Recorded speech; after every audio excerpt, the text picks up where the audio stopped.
ये लड़का जो पकौड़े की दुकान चला रहा है, क्या लगता है वह मेहनत करके आखिर कितना अमीर बन सकता है?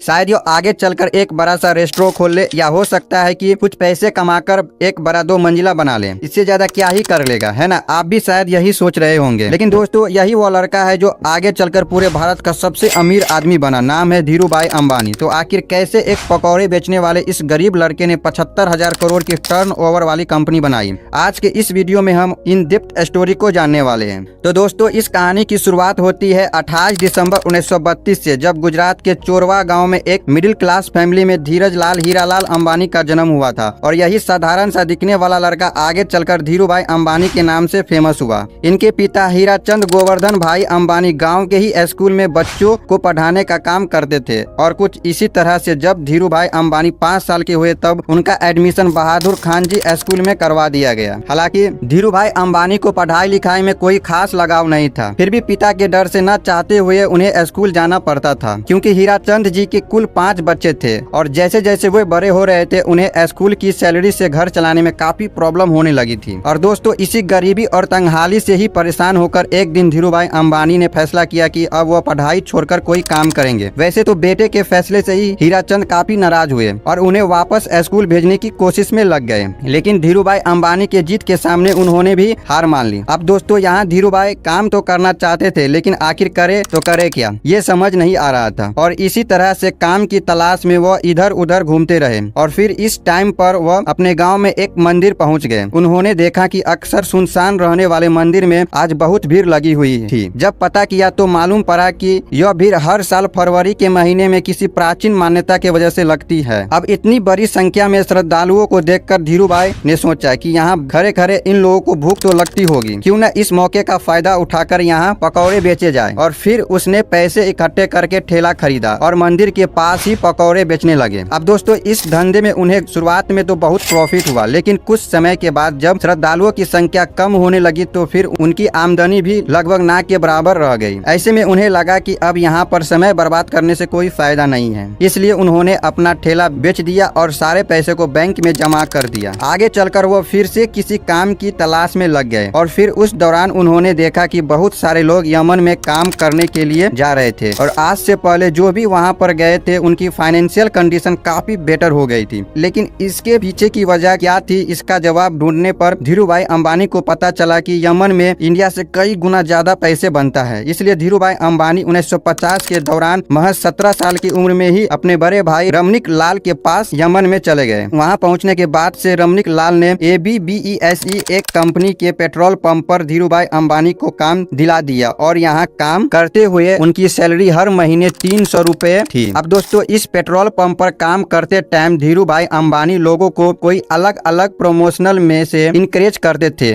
कि वह ज्यादा से ज्यादा पैसे का पेट्रोल डलवाए। अब दोस्तों, उनके ऐसा करने की वजह से पेट्रोल पंप का रेवेन्यू काफी ज्यादा बढ़ गया था, और उनके काम से खुश होकर उन्हें पेट्रोल पंप का मैनेजर बना दिया गया। अब क्योंकि प्रमोशन होने की वजह से पेट्रोल पंप पर काम करने के बाद भी धीरूभाई के पास काफी टाइम बच जाता था, तो उन्होंने सोचा कि खाली टाइम में क्यों न एक जॉब कर ली जाए। और फिर ऐसा सोचकर वह एक जगह पर कलर के तौर पर भी काम करने लगे। अब दोस्तों, हम इंडियन दुनिया के किसी भी कोने में क्यों न चले जाए, पर अपनी चाय की आदत को नहीं बदल सकते हैं। और धीरूभाई को भी चाय पीना काफी पसंद था। अब वैसे तो इसके लिए इनके पास 2 ऑप्शन थे, या तो वो रोड साइड पर 10 पैसे की चाय पिए, या फिर किसी 5 स्टार होटल में 1 रुपए की। लेकिन यहाँ पर धीरूभाई ने 1 रुपए वाली चाय को ही चुना, ताकि वह चाय की चुस्कियां लेते लेते आसपास के अमीर लोगों की बातों को यह जान सके कि आखिर वह ऐसा क्या करते हैं कि वह इतने अमीर हैं। ऐसे ही एक दिन जब वह चाय पी रहे थे, तभी उन्होंने अपनी बगल वाली टेबल पर बैठे 2 लोगों की बातें सुनी, जिसमें एक व्यक्ति दूसरे व्यक्ति को बता रहे थे कि क्या तुम्हें पता है, हमारे यमन में जो चांदी की रियाल के सिक्के चलते हैं ना, उनमें लगी चांदी की कीमत इस रियाल से भी ज्यादा है। यानी कि 100 रुपए की सिक्कों में 110 रुपए की चांदी है। अगर कोई इसे पिघलाकर निकाल ले तो फिर उसके पास पैसा ही पैसा होंगे। अब वैसे तो ये अमीर लोग इस बात को मजाक मजाक में कर रहे थे, लेकिन धीरूभाई ने इसे सीरियसली ले लिया। उन्होंने एक मशीन खरीदा और फिर लाखों की संख्या में सिक्कों को पिघलाना शुरू कर दिया। जैसे जैसे धीरूभाई का यह काम आगे बढ़ा, मार्केट में सिक्कों की कमी होने लगी।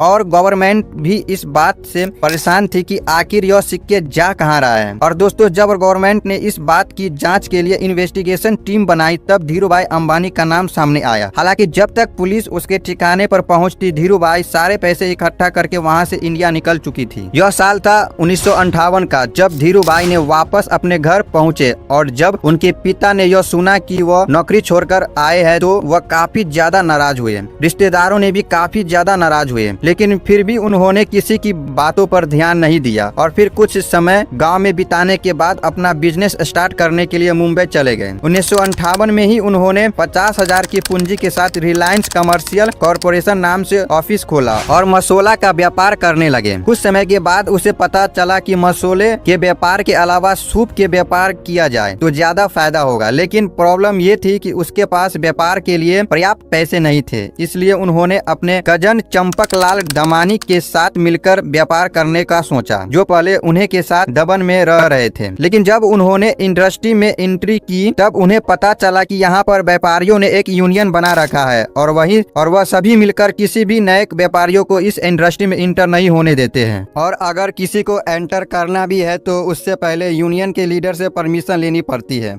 इस तरह से एक नए फील्ड में उतरना धीरूभाई अंबानी के लिए काफी चैलेंजिंग हो गया था। हालांकि काफी मेहनत मशक्कत के बाद उन्हें यह परमिशन तो मिल गई, लेकिन इसके बाद भी उन्हें पता चला कि वह जिन फैक्ट्री में सूप खरीद रहे थे उन्होंने भी एक यूनियन बना रखा है और जिन्हें फाइनल प्रोडक्ट बेचा जाता था उनका भी एक अलग यूनियन है। इस तरह से यह सभी मिलकर इन बीच के व्यापारियों को लूट रहे थे, क्योंकि एक तो फैक्ट्री वाले सूप महंगे में सेल कर रहे थे और दूसरी तरफ खरीदार उसे सस्ते में ले रहे थे, जिसकी वजह से उसे नुकसान हो रहा था। तभी धीरूभाई अंबानी ने एक बहुत बड़ा स्टेप लिया और अपने सभी यूनियन के मेंबर्स को इकट्ठा करके यह डिसाइड किया कि हम सब फैक्ट्री से सस्ते में माल उठाएंगे और महंगे में बेचेंगे ताकि हमें भी अपने हक का पूरा प्रॉफिट मिल सके। हालांकि ऐसा करने पर मुंबई के कई व्यापारियों नाराज हो गए और इसलिए उन्होंने एक IAS ऑफिसर को पैसे खिलाकर उस जगह पर ताला लगवा दिया। लेकिन दोस्तों धीरूभाई अंबानी का दिमाग भी किसी से कम थोड़ी था। उन्होंने जब गोदाम में ताला लगा देखा तो अपना विरोध जताने के लिए यूनियन के मेंबर्स के साथ मिलकर अपना सारा माल उसी IAS ऑफिसर के घर के सामने रखवा दिया। कुछ ही घंटों में उस IAS ऑफिसर के घर पर बड़े ऑफिसर आने वाले थे और अगर यह घर के सामने बिखरे हुए बोरिया को देख लेते तो फिर उन्हें IAS की हरकतों का पता चल जाती। इसी वजह से अपनी नौकरी को बचाने के लिए कुछ ही मिनटों में उसने ताला खुलवा दिया और धीरूभाई अंबानी समेत उन सभी व्यापारियों का कारोबार फिर से चल